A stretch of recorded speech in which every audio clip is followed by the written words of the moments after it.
Je m'appelle Juliette, j'ai 29 ans, bientôt 30. Ça fait bizarre, j'ai pas l'impression du tout d'avoir bientôt 30 ans. Mais je crois que c'est tout le monde en fait finalement. Personne ne pense avoir son âge. Je viens des 3 frontières en Belgique, près de Luxembourg, de la France. J'aime tout ce qui est ludique. J'aime jouer, j'aime autant aux jeux vidéo ou bien avec des amis, des jeux de société, j'adore ça. Brièvement, en fait, j'ai jamais trop eu de vision de ce que je voulais faire dans le futur. Et c'est un peu comme ça, quand je suis arrivée à la fin de mes études, on m'a fait « maintenant tu fais quoi ?» et j'ai suivi une voie qui n'était peut-être pas la mienne en fait. J'ai jamais été très sociable et je suis plutôt une personne introvertie, donc 6 semaines, un groupe de 12 personnes, ça va être... va falloir s'y faire. Et effectivement, il y a des jours, je suis là, prends sur toi, ça va aller, ça coule. Et finalement, c'est aussi agréable de refaire connaissance avec des nouvelles personnes qui ont des horizons complètement différents et tout ça. On va être 12 personnes ensemble et elles vont apprendre l'une de l'autre. Je pense que c'est ça aussi. Je pense que ce matin avec Drifa, c'était avec mon coach personnel, du coup, c'était assez intense. Et un grand pas en avant, je pense. Vers déterminer ce que sera mon futur, je dirais. Je pense que je dessine l'avenir. C'est ça que je suis venue chercher. Je suis fatiguée en permanence. Mais du coup, beaucoup d'émotions aussi. Ce qui change, qui se contraste beaucoup en fait du coup avec la vie que je menais avant. Voilà. Et j'aime bien ça. Des fois, je me dis tiens, je suis fâchée aujourd'hui, et finalement, je dis je suis contente, je suis fâchée. C'est particulier à expliquer, mais c'est comme ça. Oui, c'est se reconnecter, c'est aussi gagner en assurance pour pouvoir faire ses propres choix. Aussi, de certaines manières, c'est que je découvre aussi des choses que j'ai réussi à faire, que j'ai réussi à accomplir, et que ces autres personnes, en fait, eux, ne commencent seulement à appréhender. Et c'est gratifiant aussi de cette manière. Je vois des situations qui me paraissent beaucoup plus faciles à vivre et beaucoup plus faciles à me dire tiens, je vais faire ça, ou bien je suis plus spontanée et des fois je me dis tiens, avant t'aurais été frustrée et tout ça, et maintenant t'oses un peu plus dire et proposer ta vision et dire ce qui te dérange, quoi. Ça fait partie de tous les outils, effectivement. Il y a énormément d'outils que j'utilise déjà, en fait.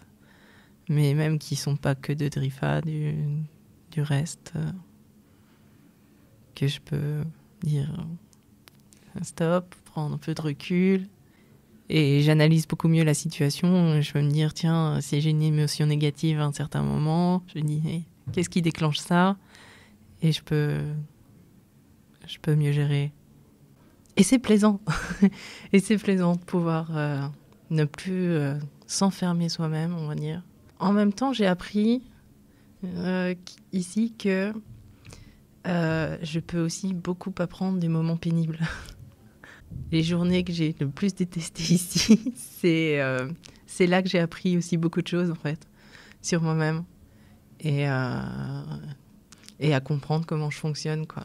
Je me rends compte que je peux faire aussi après les choses par moi-même. Je me suis aussi rendu compte que beaucoup des choses qu'on a apprises ici, ce sont aussi des pistes, et qu'on peut aller rechercher derrière et aller approfondir les choses. Donc, du coup, ça m'apprend aussi une autre chose, c'est que je peux plus avoir confiance en ce que je ressens et les besoins que j'exprime, et de la manière dont je vais chercher les informations et me faire confiance et y aller, quoi. Je vois un champ des possibles vraiment beaucoup plus grand que ce qu'il y avait à l'arrivée, quoi. Ouais, j'ai envie d'y aller là. Il y a plein d'idées comme ça, j'ai souvent plein d'idées et je me ferme beaucoup de pistes et je me dis non, ça vaut pas la peine que tu fasses ça, ça va te prendre de l'énergie et puis ça va te prendre du temps et finalement, du coup, j'entreprends rien, quoi. C'est vraiment très, très... Enfin, ouais, c'est un peu idiot, en fait. Il faut qu'il y ait un retour des choses pour moi quand j'entreprends, qu'il y ait quelque chose qui revienne en retour et que j'ai un gain, quelque chose de cet ordre-là, en fait. Que finalement, j'en vois des bénéfices ou que je vois que ça en vaut la peine ou bien que ce soit assez agréable et pour que ce soit rentable, en fait, une espèce de rentabilité. Je ne sais pas trop comment le dire. J'ai déjà dit, je vais avoir 30 ans. Et j'ai très envie d'aller faire un voyage pour mes 30 ans.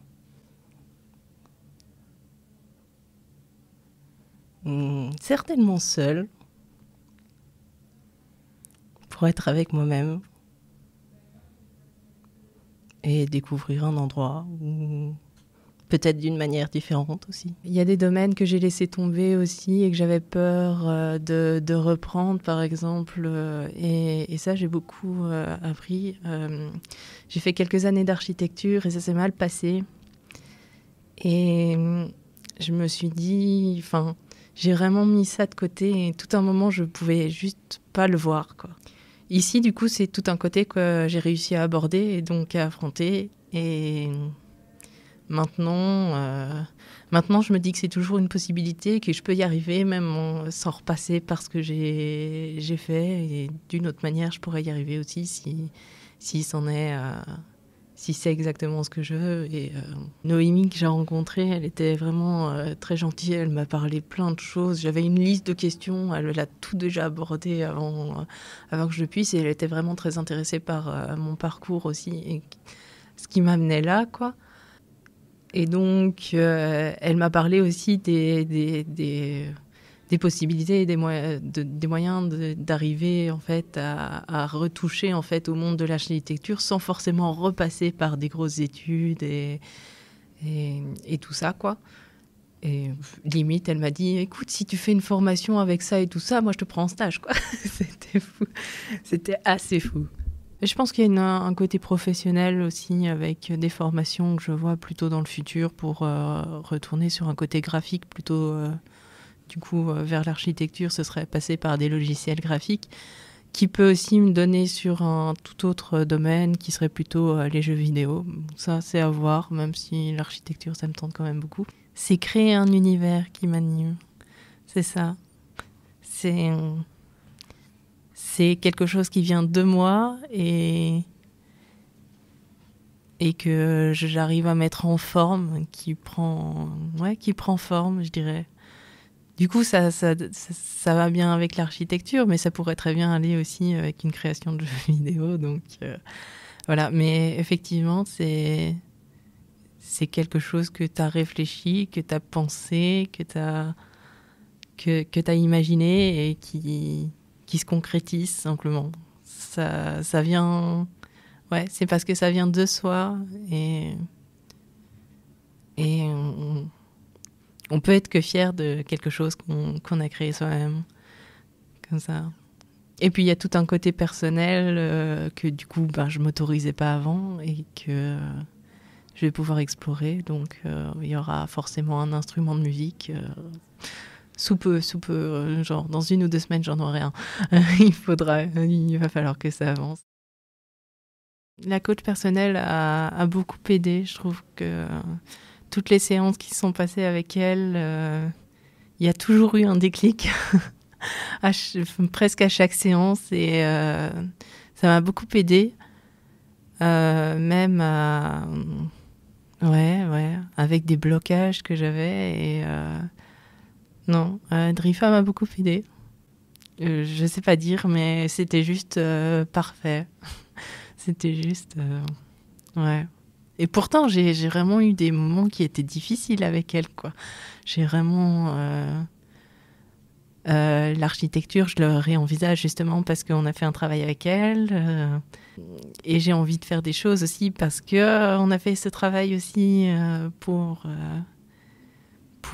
entreprendre et faire le premier pas, quoi. Elle m'a surtout montré comment je pouvais utiliser mes forces et ma détermination, que j'avais déjà réussi à faire ça et que je peux encore le refaire et qu'il fait sortir de la voiture et juste courir pour y aller. Ouais.